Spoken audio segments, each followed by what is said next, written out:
Greetings and welcome to the Patients Come First podcast. Joining us on this episode is Joshua Grant of Stanton, a kidney transplant patient who's taking a proactive approach to finding a suitable donor. Also joining us is Dr. Jose Oberholzer, a researcher, surgeon, and the director of the Charles O. Strickler Transplant Center at UVA Health System. Welcome to the program, gentlemen. Thank you. Thank you, sir. We're pleased to have both of you with us for a few minutes to discuss Joshua's situation and his unique approach to finding a kidney donor, and to also discuss organ transplants and organ donation. Joshua, for the benefit of our listeners, is a young man in the prime of his life who needs a kidney transplant from an O-positive donor, which is a factor that makes finding a match more complicated.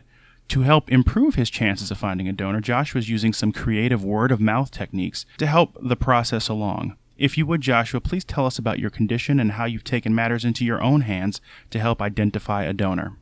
I was born with a screwed-up bladder condition, which over the years has really messed up my kidneys to the point that they really went into renal failure, which is called dialysis. And I've taken matters into my own hands by handing out bumper stickers and business cards and putting them on social media to try to get the word out. And what kind of response have you gotten from that sort of word-of-mouth campaign?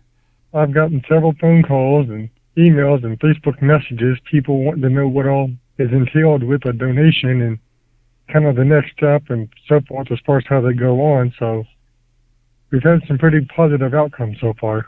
Well, that's good that you're getting the word out there, and hopefully this podcast episode will help continue to spread that word. Dr. Oberholzer, you're the surgeon who will perform Joshua's transplant surgery when a donor match is found. You've performed more than 1,000 transplant-related surgeries. If you would, please tell listeners about donor compatibility for transplant patients, particularly as it relates to Joshua's case, and the matching criteria necessary to increase the likelihood of transplant surgery success. So the first step and the most important step is to actually find somebody who is willing to undergo the testing and see whether he or she would be a suitable donor. That's the most important step. Of course, ideally, the donor would be of the same blood type or have a compatible blood type. But that's less important because we can always find a way of making it work. And what I mean by that is, if Joshua were to find somebody who is willing to donate, but let's say it turned out to be a different blood type, we have essentially two options in that situation. One is to enter a donor exchange program, so where somebody is in a similar but opposite situation to Joshua, and then they can swap their donors. So Joshua's donor would give to the other person, and the other person's donor would give to Joshua. So that's something that is routinely done, but of course requires, the first thing, you need to have somebody willing to be a donor. And then the second option is to treat Joshua in a way that we remove that part of the immune system that would be problematic when using a different blood type, and that's called desensitization. So it's possible technically to remove that part that would cause trouble and then still make it possible. So for Joshua, the most important part is first to find somebody willing to donate. And I know you just recently actually had a newspaper column published in the Charlottesville Daily Progress focusing on kidney and liver transplantation, if I'm not mistaken. Is that correct? That's correct, yes. Okay. And that's really important perspective, and we want to talk about the importance of organ donation here in a moment. Dr. Oberholzer, here's some additional context that people should know. There are about 115,000 Americans on the transplant waiting list. These are people like Joshua Grant. Thousands of transplant operations are performed every year, but more donors are always needed because it's estimated that a new person joins the waiting list every 10 minutes. There are also a lot of misconceptions, both about posthumous organ donation and living donation. Dr. Oberholzer, I wonder if you could please help people sort of dispel some of those common myths about organ donation. So, as you said, there are two options. One option is to say that if you pass away, and you pass away in a certain manner that would make you an organ donor, that you would allow the removal of your organs. And this is something that is supported by all the religion, so whether it's Buddhism, whether it's Islam, whether it's Judaism or Christianity, all major religion support organ donation. And it can be seen as a last act of kindness that you do before you leave. And I use a signature on my email that says, please do not take your organs to heaven, because heaven knows we need them here. And I truly believe that heaven knows we need them here. and so that's something that I really urge everybody to think about. And if they feel comfortable with the thought that once they are passed away, that we would use the organs to help others, to let their family and friends know, because that will make the process much easier.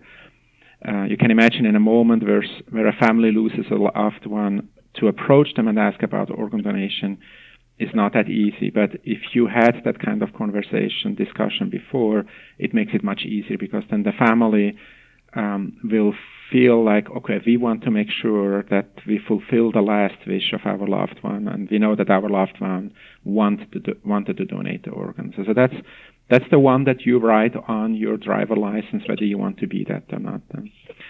And then the other part, which of course takes more courage, and that's to say, well, I want to give either part of my liver or, like in Joshua's case, one of my 2 kidneys while I'm alive, and I will undergo that surgery, and then I can help somebody, I can save the life of somebody. And the procedures have become really, really, really safe. And the risks are, of course, not zero. It's surgery. And so that means that we will test any donor to make sure that there are no increased risks to undergo surgery. So there's a very careful evaluation. And then one of the myths sometimes is that the donor may be hesitant because they're afraid of the healthcare costs and all that. But the costs of an organ donor evaluation are all covered by the insurance of the recipient.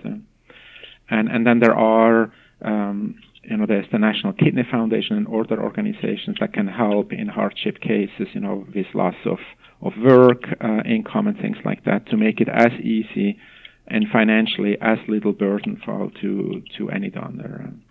And that's really important context, so thanks for sharing that, because there are so many myths out there about that if you're an organ donor, your life won't be saved if you find yourself in need of emergency medical care, or, as you said, that there's a cost to the person who's the donor.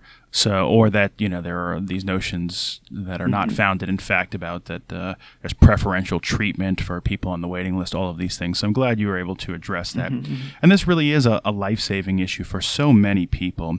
And so that's why we want to strongly encourage people who are listening to this to consider being organ donors to help another person in serious medical need. On a personal note, Dr. Oberholzer, as you said, I can proudly say that I'm an organ donor, and that status is reflected, as you mentioned, on my personal Virginia driver's license. And you can become an organ donor when you renew your license through the Virginia DMV or by visiting Donate Life Virginia online. But of course, it's easy enough for me to say that. Joshua, you're closer to this.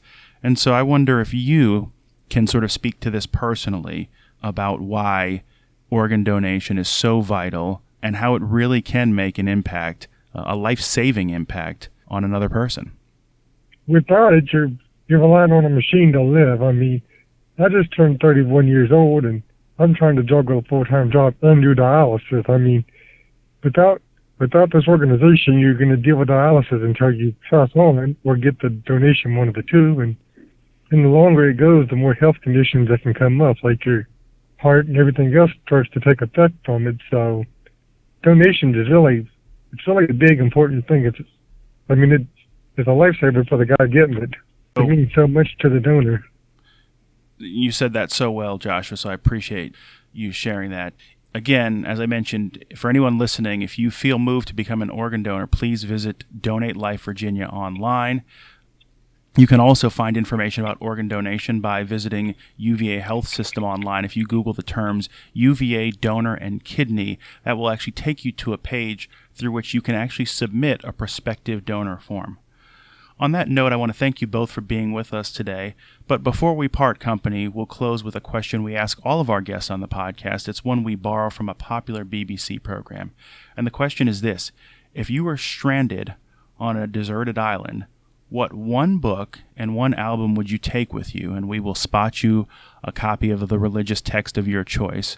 So other than a religious text, what one book and one album would you take with you? And Joshua, I'll toss it to you first. No idea. So same question to you, Dr. Oberholzer. One book and one album for your deserted island experience. Well, you may be a little bit surprised to hear that from a transplant surgeon, an adult person, but I think one of the most beautiful books I've ever read, and I probably have read it 4 times by now, is The Little Prince. It's written in French by Antoine Saint-Exupéry. Once when I was 6, I saw a magnificent picture in a book about the jungle called True Stories. It showed a boa constrictor swallowing a wild beast. And it is just a beautiful story. It's a lot about love and a relationship and also the beauty of life in itself. And it's a book that when you are down, you read it, and it's just a really beautiful story. So The Little Prince, and I think many kids read it in book.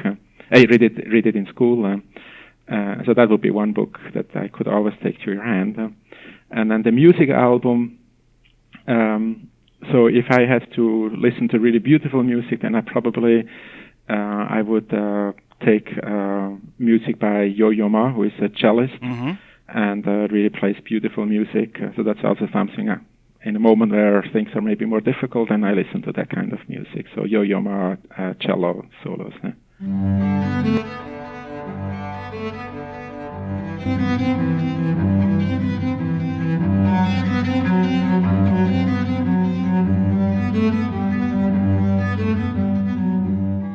Okay, so a little bit of serenity, some serene music. Yes. By yourself. All right, so thank you for those answers. Well, listen, that's going to do it for this episode of the Patients Come First podcast. We thank both Joshua Grant and Dr. Jose Oberholzer for being with us today. Please keep us posted about updates in your situation, Joshua. And again, to all of our listeners, organ donation is really such an important thing. So please consider being an organ donor. You can do that when you renew your license through the Department of Motor Vehicles, or you can visit Donate Life Virginia online. And again, there are also resources at UVA Health System's website as well. So please consider it. Thank you. Thank you for the opportunity. Thank you, sir.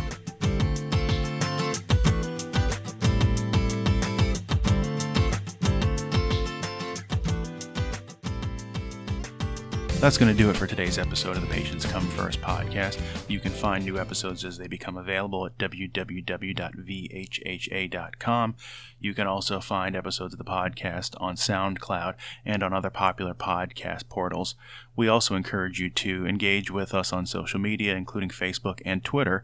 If you'd like to send us comments, questions, or feedback for the podcast, you can do that through our Twitter account at VHHA, using the hashtag PatientsComeFirst.